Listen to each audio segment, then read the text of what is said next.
अगर power series converse करती है ये मोड एक्स लेस देन सी के लिए और मोड एक्स ग्रेटर देन सी के लिए डाइवर्स करती है, तो इसका मतलब ये हो जाता है कि यहाँ पर जो सी कहा गया है वो एक तरह से रेडियस ऑफ कन्वर्जेंस है। और इस रेडियस ऑफ कन्वर्जेंस की हमें correct up to 3 decimal place value बतानी होगी। लेकिन जो यहाँ पर सीरीज का फॉर्मेट दे रखा है n factorial upon n raise to the power n x raise to the power 2n, जब भी आपको फैक्टोरियल फंक्शन अपीयर हो आप कोशिश करें उसमें रेशियो टेस्ट अप्लाई करने की, क्योंकि उसमें इजीली से हम radius of convergence find out कर लेते हैं। लेकिन अगर आप इस सीरीज को इस तरह से देखते हैं n factorial upon n raise to the power n into x square raise to the power n, और एक्स स्क्वेयर को आप रिप्लेस कर देते हैं कैपिटल एक्स से, तो यहाँ पर ये हो जाएगा summation n factorial upon n raise to the power n x raise to the power n। अब ये हमें कुछ इस तरह से दिख रहा है summation un x raise to the power n। और इस केस में आप डायरेक्ट रेशियो टेस्ट अप्लाई कीजिए, यानी कि r जो होगा रेडियस ऑफ कन्वर्जेंस वो इक्वल्स टू होगा लिमिट, और ये लिमिट इसलिए मैंने मोड लगाया क्योंकि हमेशा रेशियो टेस्ट जो है वो आपका पॉजिटिव टर्म सीरीज के लिए एप्लीकेबल होता है u n upon u n plus one. इस तरह से आप इसका रेडियस ऑफ कन्वर्जेंस निकाल लीजिए। अगर किसी भी तरह का स्पेशल फॉर्मेट मतलब स्टैंडर्ड फॉर्मेट में नहीं दे रखा है तो आप एंटायर टर्म को यूएन मानो। जैसे कि मैं यहाँ पर जो यूएन मान लेता हूँ इसको summation n factorial upon n raise to the power n x raise to the power 2n, इस कंप्लीट को मैं यूएन मान लेता हूँ। और यहाँ से जो मुझे मिलेगा लिमिट, क्योंकि अगर ये सीरीज कन्वर्स करती है तो ये कन्वर्स कब करेगी रेशियो टेस्ट के अकॉर्डिंग, जब हमारे limit of u n upon u n plus one ये ग्रेटर होगी वन से। तो यहाँ से हमें जो एक्सप्रेशन ऑब्टेन होगा वो एक्स के टर्म में होगा, और एक्स के टर्म में जब आपको एक एक्सप्रेशन ऑब्टेन होगा या कंडीशन ऑब्टेन होगी वहां से आप इजिली रेडियस ऑफ कन्वर्जेंस निकाल सकते हैं।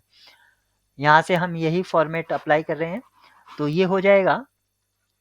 Limit n tends to infinity, और आपका un होगा n factorial upon n raise to the power n x x raise to the power 2n into n plus one raise to the power n plus one, और denominator में आ जाएगा n plus one factorial. यहाँ से n factorial से ये पूरा cut जाएगा, ब्रैकेट n प्लस वन बचेगा, और यहाँ पर हमें डिनोमिनेटर में x raise to the power 2n plus two भी मिलेगा। यहाँ से ये पूरा कैंसिल आउट हो जाएगा, यहाँ पर एक्स स्क्वायर बचेगा। यहाँ से n स्क्वायर से ये पूरा कैंसिल हो जाएगा n की पावर n, और ऊपर जो मतलब एक्सप्रेशन हमें मिलेगा वो क्या होगा n प्लस वन, एक ब्रैकेट मिलेगा, और one plus one upon n raise to the power n plus one, ये न्यूमरेटर में मिलेगा, और डिनोमिनेटर में हमें n प्लस वन और x raise to the power two. n plus one से n plus one cancel out हो जाता है, और यहाँ पर ये एक्सप्रेशन आप देख सकते हैं one plus zero raise to the power infinity या one raise to the power infinity type का हमें ये फॉर्मेट मिल रहा है। इस केस में हमारी जो लिमिट होती है वो किस तरह से निकालते हैं, e raise to the power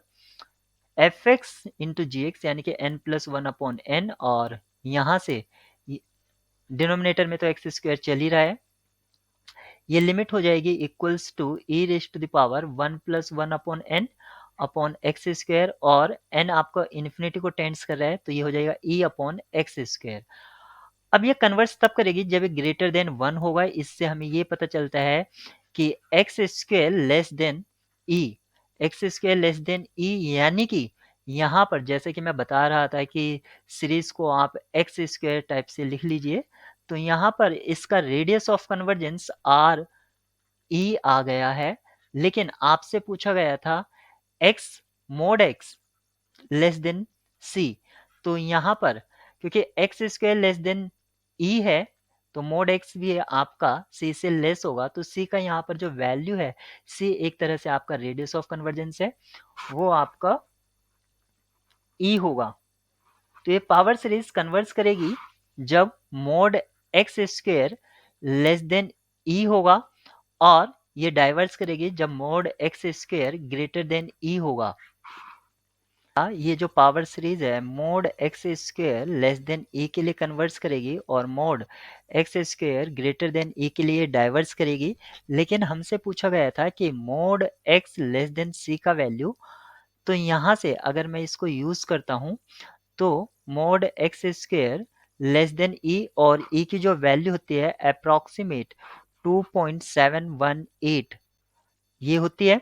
यहाँ से अगर मैं इसको mod x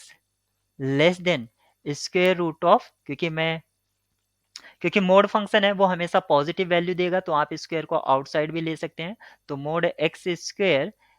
is less than e, और मैं यहाँ से इसको लिख सकता हूँ mod x less than square root of e. और स्क्वायर रूट ऑफ ई इसका जो अप्रोक्सीमेट वैल्यू होगा, क्योंकि आपके पास इनबिल्ट कैलकुलेटर होगा उसमें आप डालेंगे तो अराउंड 1.64 के अराउंड आएगा, यानी कि ये सी का वैल्यू हो जाएगा, क्योंकि आपसे पूछा गया था मोड एक्स लेस देन सी, और यही आपका सी का रोल प्ले करेगा।